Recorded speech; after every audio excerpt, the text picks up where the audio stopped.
They told Eli Carter to mind his own business, or he'd end up frozen in the mountains like so many before him. But when he found a native girl bleeding into the snow, he knew walking away wasn't an option. What he didn't know was that saving her would drag him into a storm of blood feuds, killers, on the run, and a war party ready to ride. Watch closely as one boy's choice tears open the quiet of a frontier winter. Follow my story to the end and comment the city you're watching from so I can see how far my tale travels. The wind clawed at Eli Carter's face as he picked his way down the rocky slope, boots slipping on patches of ice. Hunger gnawed at him, worse than the cold 2 days since his last decent meal, and the rabbit snares he'd set were still empty. He pulled his coat tighter, the fabric stiff with frost, and kept moving. Survival meant staying ahead of the storm rolling down from the peaks. That's when he saw it. A bright splash of red against the endless white. He froze, scanning the drift. Blood. Fresh enough that steam still curled from the dark patch in the snow. He followed the trail cautiously, rifle ready. A few yards on, he found her. A native girl no older than 16, half buried in snow. Her buckskin dress was torn, a deep gash in her leg leaking crimson. Her lips were pale eyes glassy.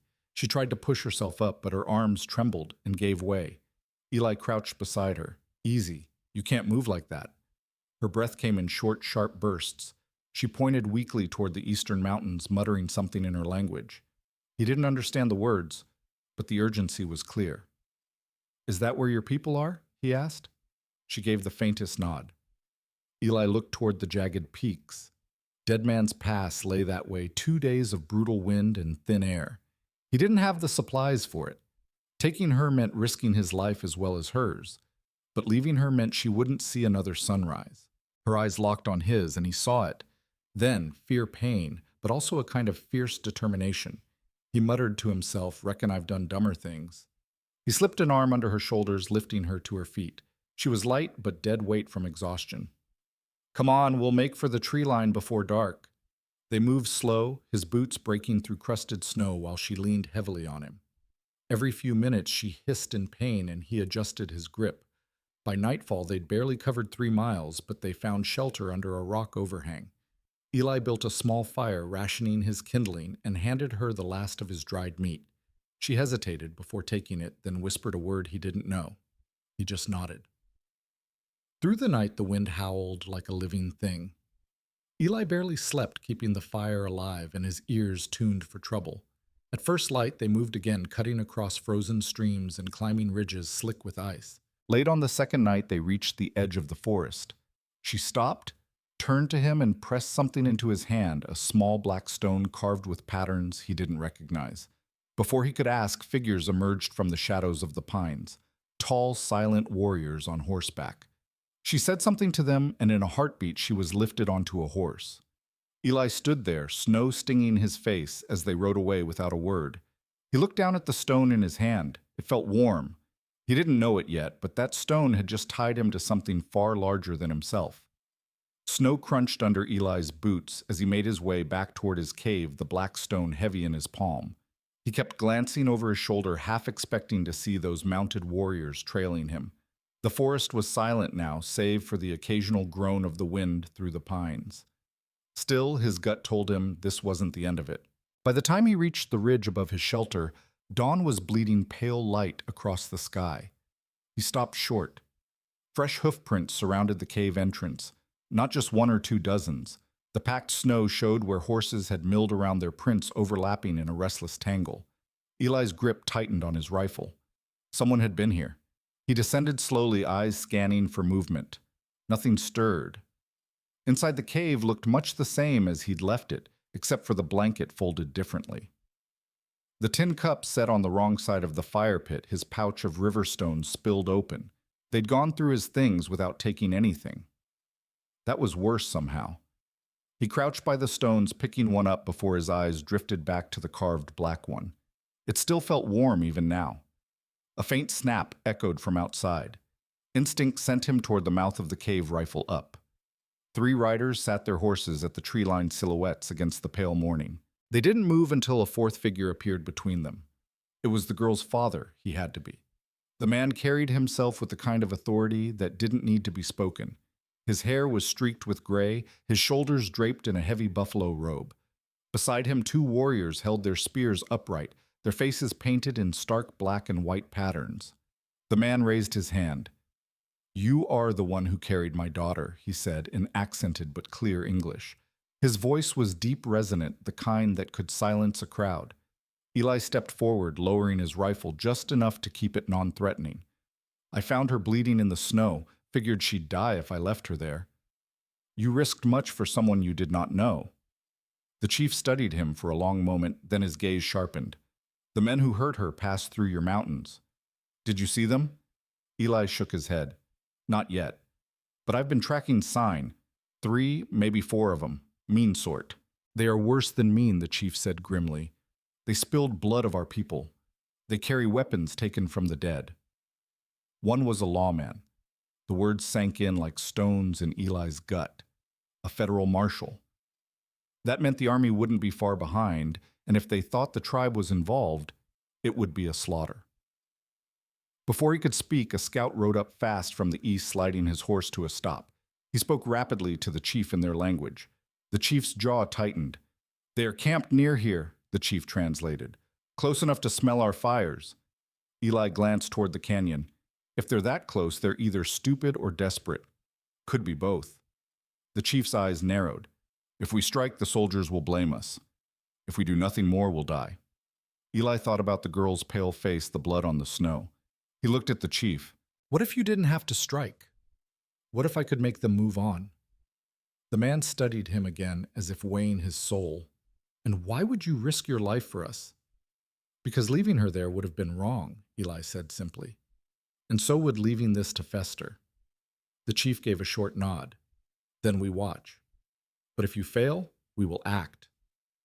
Eli slung his rifle and stepped away from the cave, following the scout's directions. The snow grew thinner and the canyon patches of dirt and rock breaking through. Soon the smell hit him, smoke, unwashed bodies, and the faint copper tang of blood. He crept along a ledge until he could see their camp below. 3 men hunched around a fire, their faces half hidden under hats pulled low. A 4th lay sprawled on a bedroll, coughing.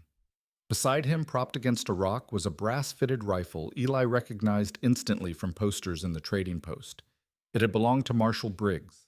The leader of the group looked up suddenly, scanning the ridge. His eyes were hard, restless. Eli ducked behind a boulder, heart pounding.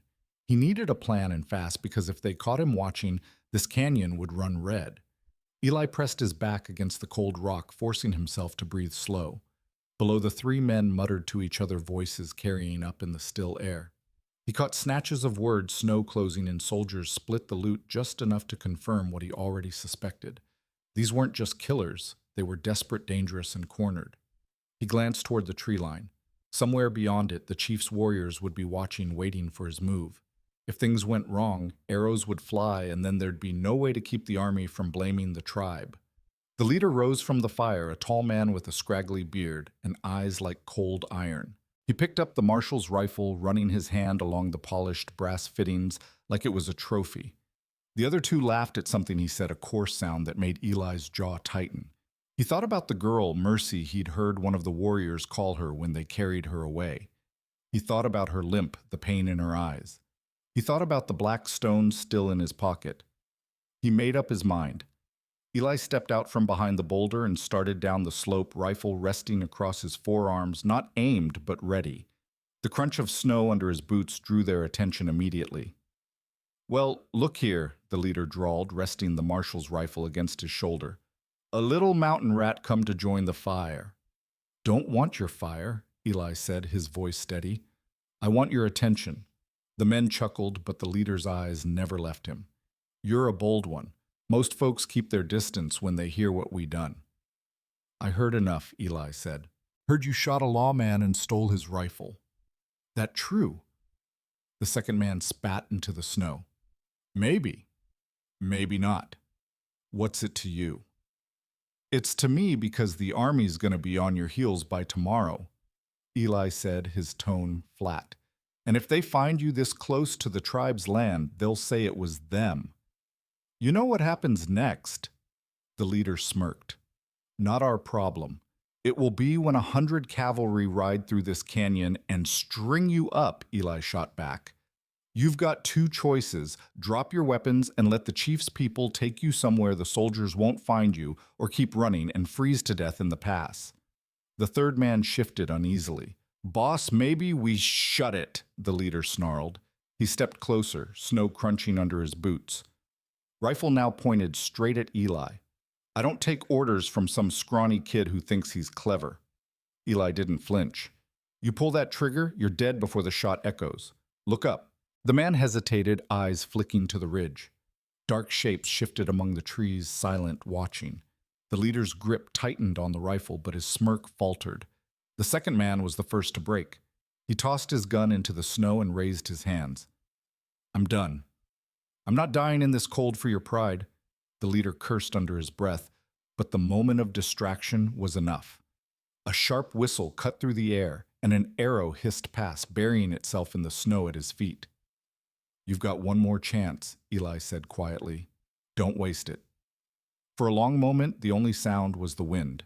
Then, with a muttered oath, the leader lowered the marshal's rifle and dropped it to the ground. Eli exhaled slowly, though his heart was still pounding. He knew this wasn't over. The army was coming, and even if these men were handed over alive, the danger to the tribe was far from gone. But for now, no one was dead, and that was a start.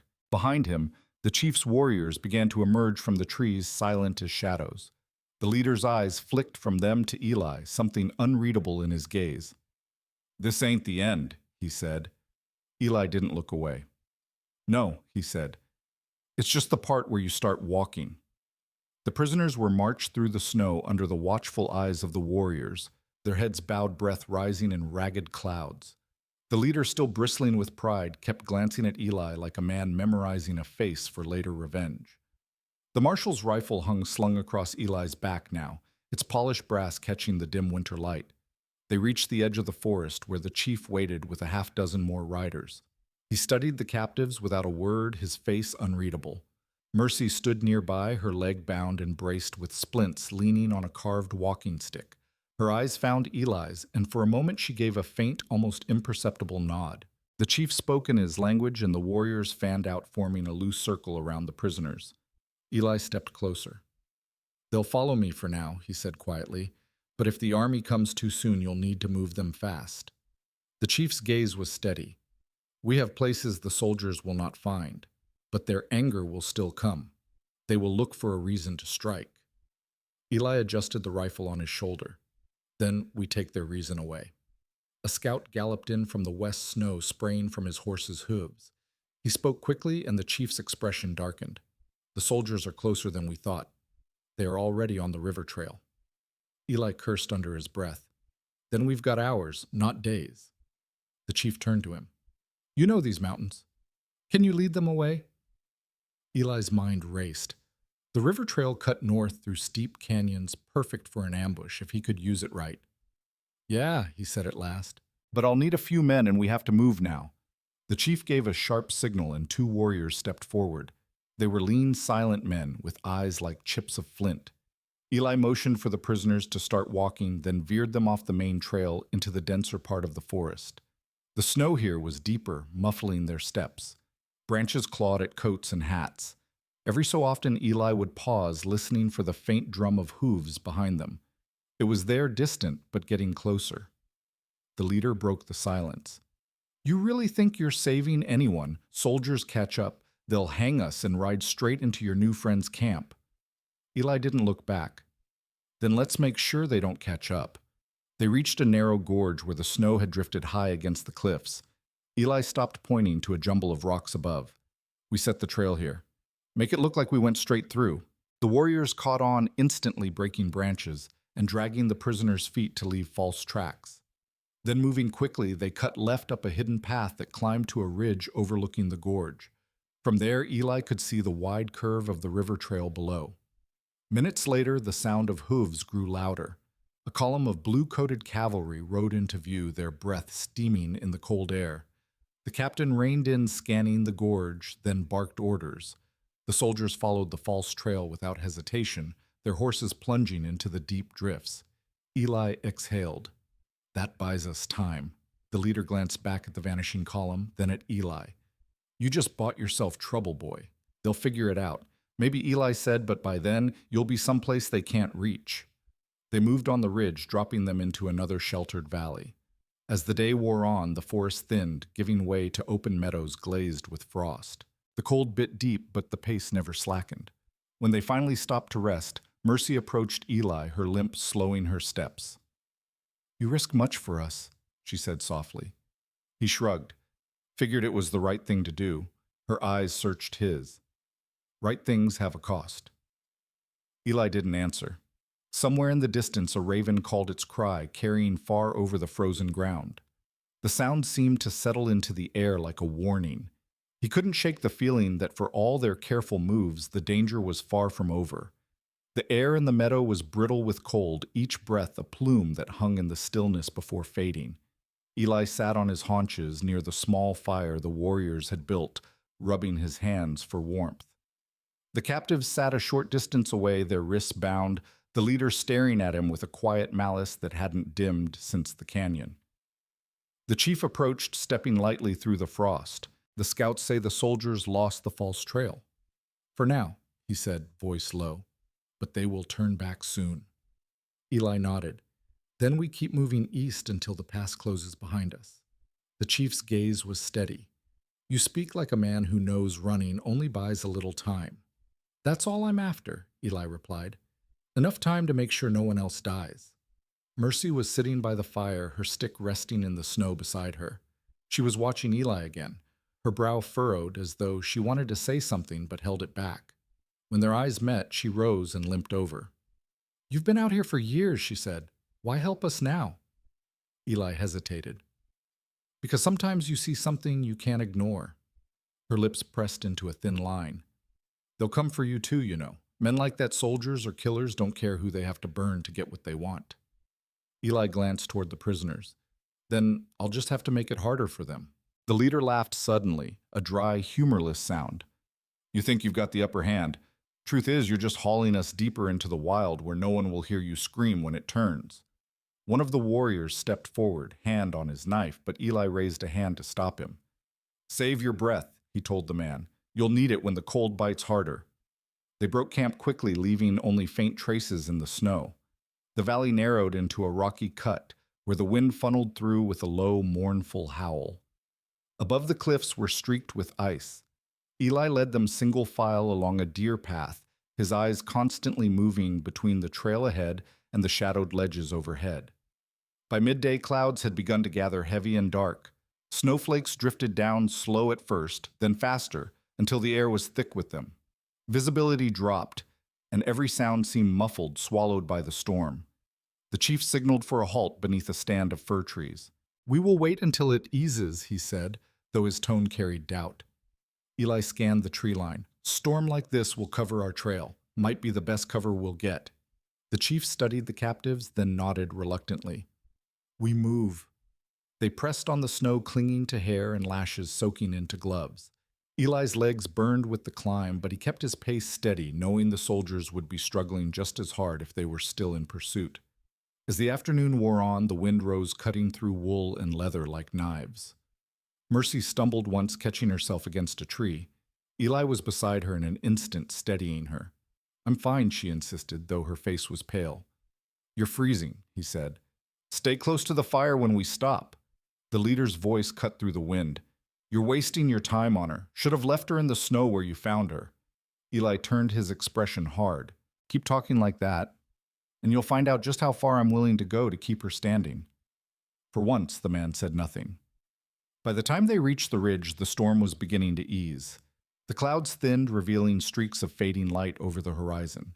Below them lay another valley dense with timber and broken by a winding creek.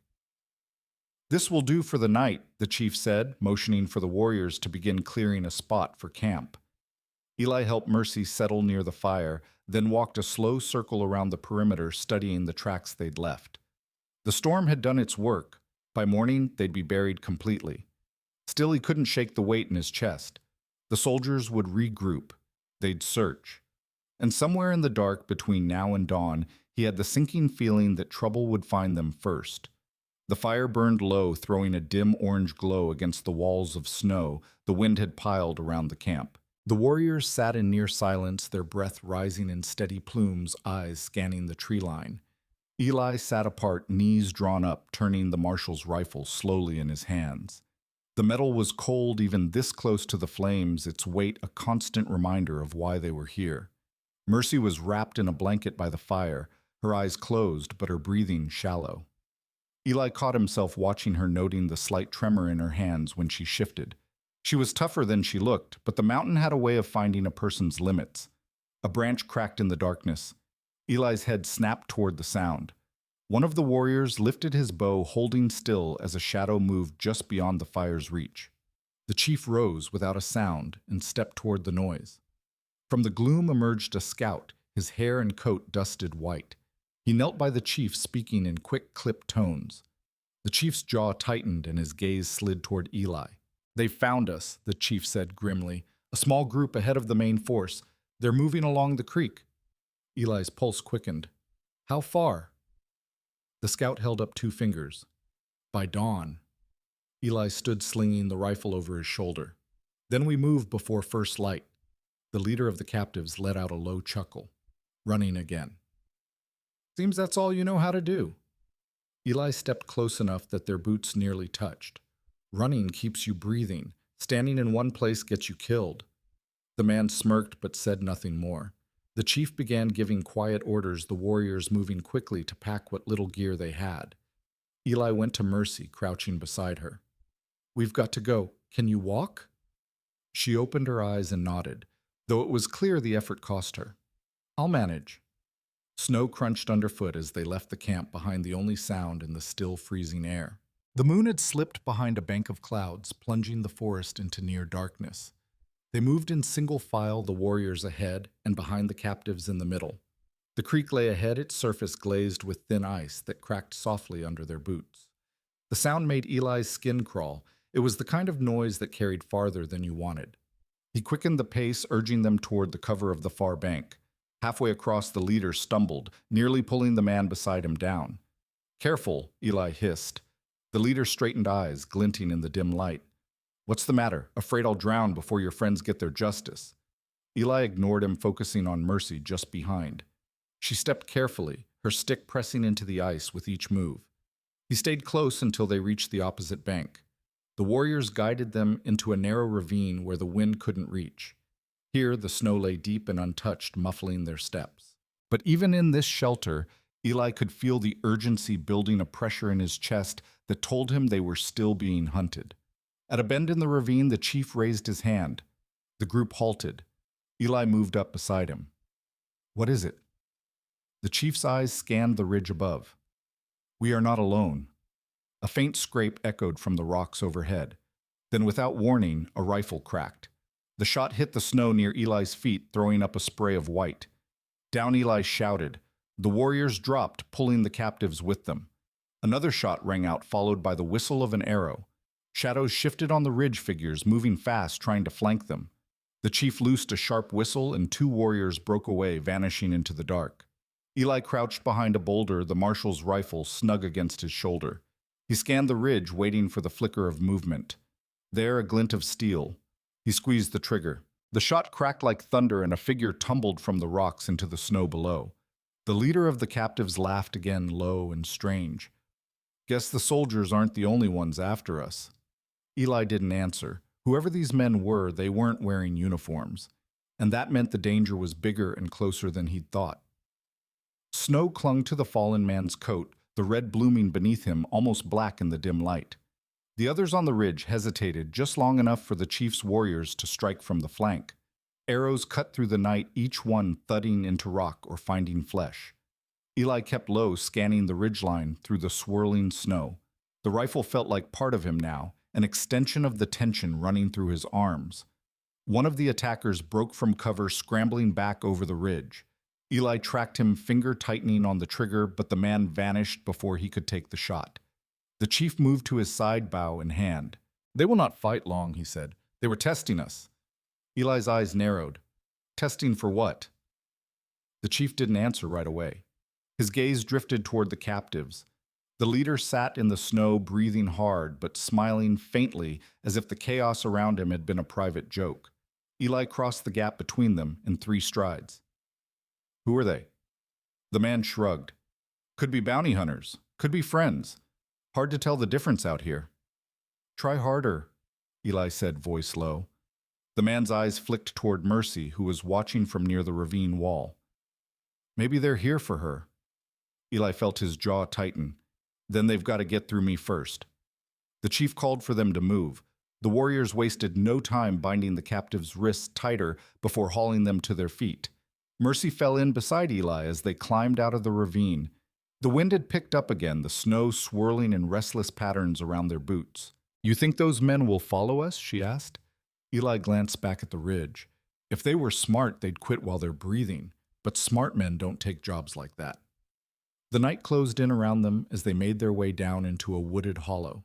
The trees offered some shelter from the wind, but the darkness was thick enough that Eli could only make out the shapes ahead of him.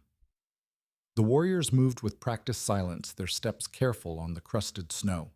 When they finally stopped, the chief ordered a small fire shielded on 3 sides by piled snow. The heat was welcome, but the quiet was heavier than before. Every crack of the firewood seemed too loud, each sound beyond their circle too sharp. Eli sat with his back to the snow wall, watching the captives huddled together. The leader's smirk was gone now, replaced with something unreadable. Mercy settled across from him, her blanket drawn tight. You've done this before, she said quietly. What's that? Eli asked. Being hunted?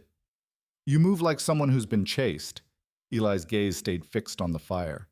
Some things stick with you, she tilted her head, and some things you choose to carry. Before he could answer, one of the warriors slipped into the camp, speaking quickly to the chief. Eli caught fragments, tracks, fresh snow close. The chief's eyes found him. They followed, he said simply. Eli rose, brushing snow from his coat.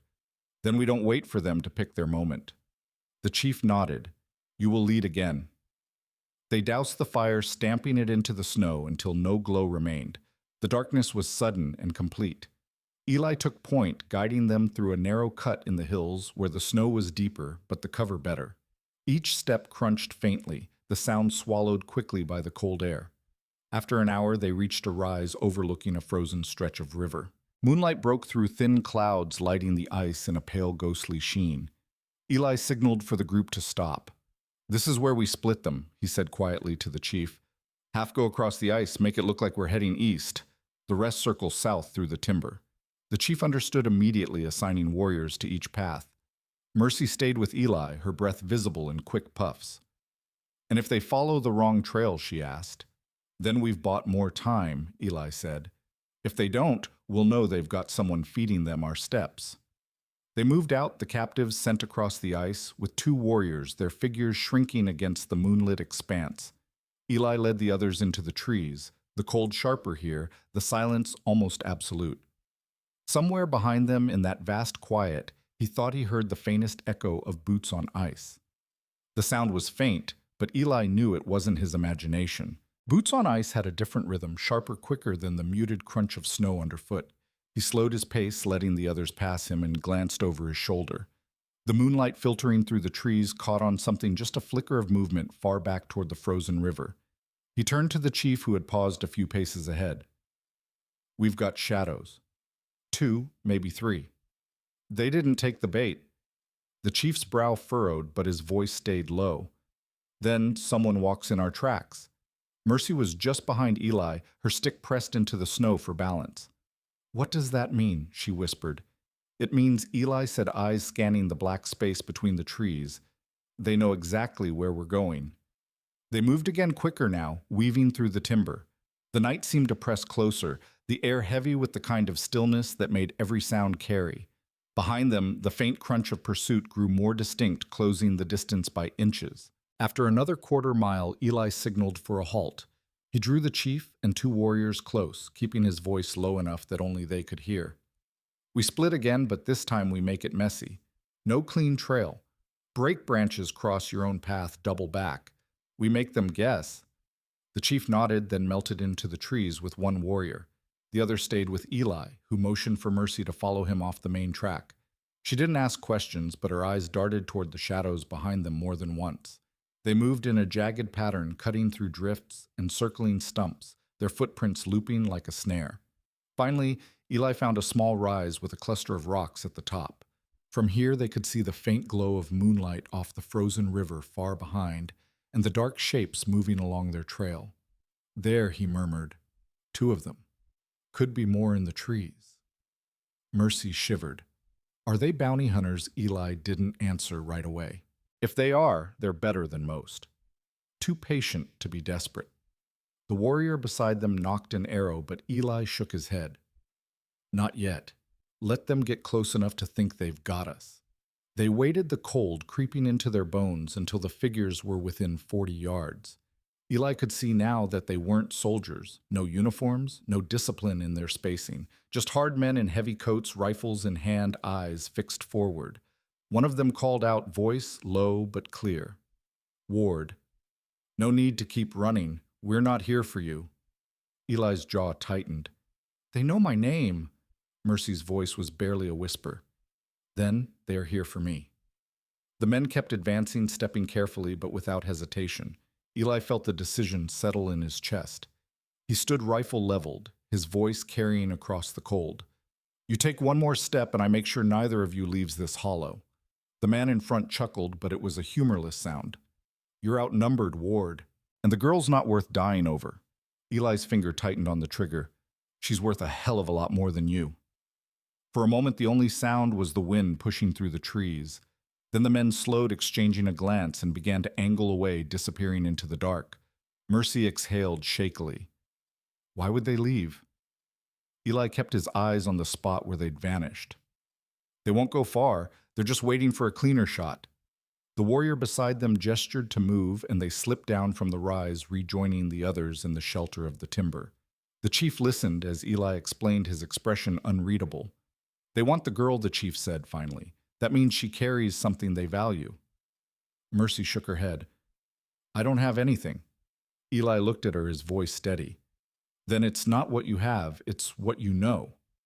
The chief glanced toward the east, where the first faint light of dawn touched the sky. We reached the canyon by midday. After that, their numbers won't matter. But Eli knew better. Numbers didn't matter to men who were willing to track you through the dark, through a storm without food or fire. Men like that didn't quit until they got what they came for. And as the light grew, so did the feeling that their hardest miles were still ahead. The pale band of dawn stretched wider across the horizon as the group pushed east, their breath hanging in the sharp air. Frost coated every branch, making the forest look like it had been dipped in glass. Eli walked near the front every few steps, glancing over his shoulder. He hadn't seen the men again, but that was the problem. Men like that didn't vanish. They waited for the moment when their quarry thought it was safe to stop watching. The chief's pace quickened as the ground began to slope downward toward the canyon. We reached the narrow pass soon, he said quietly to Eli. Once inside, they will have to come at us from one way. Eli nodded but didn't relax. Or they'll get ahead of us. Mercy walked just behind them, leaning heavier on her stick now. She'd said little since the encounter the night before, her gaze locked on the path ahead. Eli slowed his stride until he was beside her. You holding up? I've had worse, she murmured, though the tightness in her voice betrayed her. You've had too much, Eli said. When we stop, you rest whether you want to or not. She almost smiled at that, but kept moving. The canyon's mouth appeared just after midday, a jagged split in the rock that funneled the wind into a low, constant howl. Snow had drifted deep in the entrance, and the warriors moved carefully, testing each step. Eli paused at the threshold, scanning the ridges on either side. Too quiet, he said under his breath. The chief glanced up at the sheer walls. It is the nature of stone. No, Eli said. It's the nature of an ambush.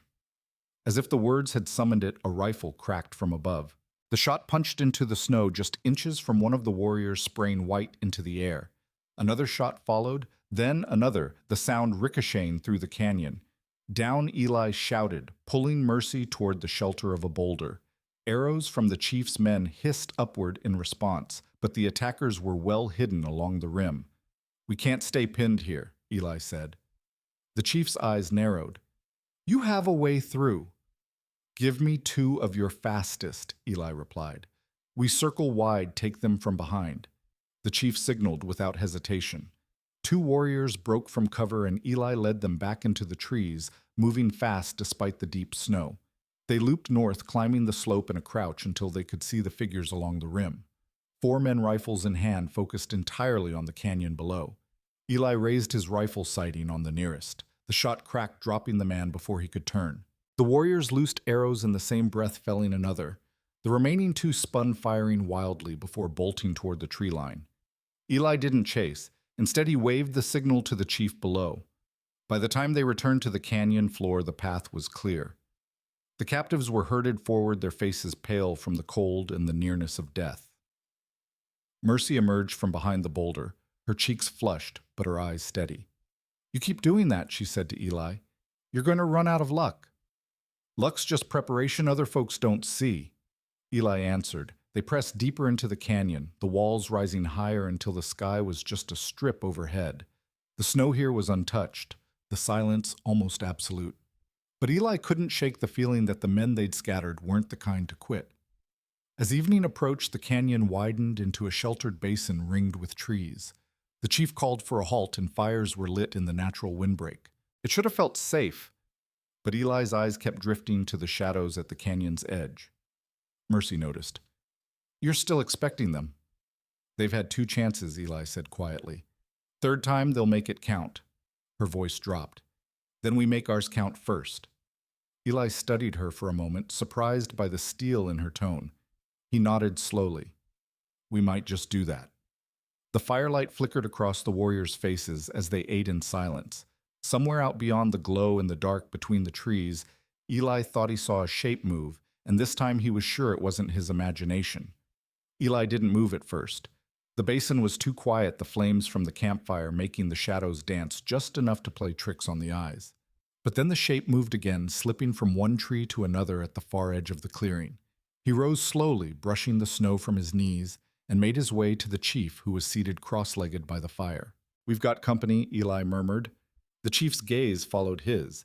He didn't ask how Eli knew, he simply gave a short whistle.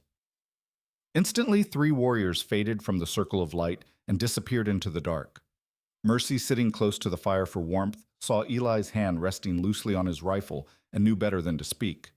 Still, her eyes searched his face. It's them, isn't it? Feels like it, he said quietly. They've been patient. That's worse than reckless. A sudden shout cracked the air, followed by the thud of boots running over snow. One of the warriors burst back into the firelight, his breath clouding in ragged bursts. 2 men, rifles moving low toward the east side, he said, his voice tight. Others may be behind them. Eli's pulse kicked up. They're trying to flank us. The chief barked orders in his own tongue, and the camp shifted like a living thing, fires banked low, people moving to the edges, weapons ready. The night seemed to close in the wind, pressing cold against every face. From the east came the crunch of careful footsteps, then the faint metallic click of a rifle bolt sliding into place. Eli stepped forward, putting himself between that sound and the nearest unarmed members of the party. Not much cover out here, he called into the dark. You boys planning to freeze or talk? A voice came back low and edged with amusement. Talks over Ward, hand over the girl, and you walk away. Eli felt Mercy shift behind him, but he didn't turn. You've been chasing us through a blizzard for 2 days. That tells me walking away was never part of your plan. Another voice, sharper, cut in. Last chance. She comes with us. The chief stepped up beside Eli, his spear angled slightly forward. You do not understand, he said evenly. She is under our protection now. That was when the first shot rang out. It tore a splinter from the log beside the fire, sending embers into the air. In the same instant, warriors loosed arrows from the shadows, 2 of them finding their marks. One attacker cried out, stumbling into the open before dropping to the snow. The fight broke fast and fierce. Muzzle flashes split the darkness, the sharp report of rifles echoing off the canyon walls.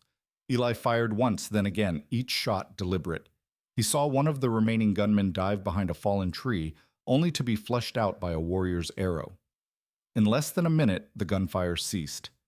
The clearing fell still except for the hiss of the fire and the harsh breathing of men who had fought in the cold. 2 bodies lay in the snow. The others had vanished into the dark. Eli scanned the tree-line rifle still ready. "They'll be back," he said finally. The chief nodded grimly. "And we will be ready again." Mercy stepped forward, her face pale, but her eyes fierce. "They're not going to stop, are they?" "No," Eli said, lowering his rifle at last. "Not until they get what they came for." She swallowed her gaze, holding his. "Then we make sure they never do." Eli didn't answer right away. The fire popped softly, the smell of smoke and pine mixing with the metallic tang of the cold air. Somewhere beyond the circle of light, the night swallowed the sound of retreating footsteps. And in that silence, Eli understood they weren't done running, and they weren't done fighting. Not by a long shot.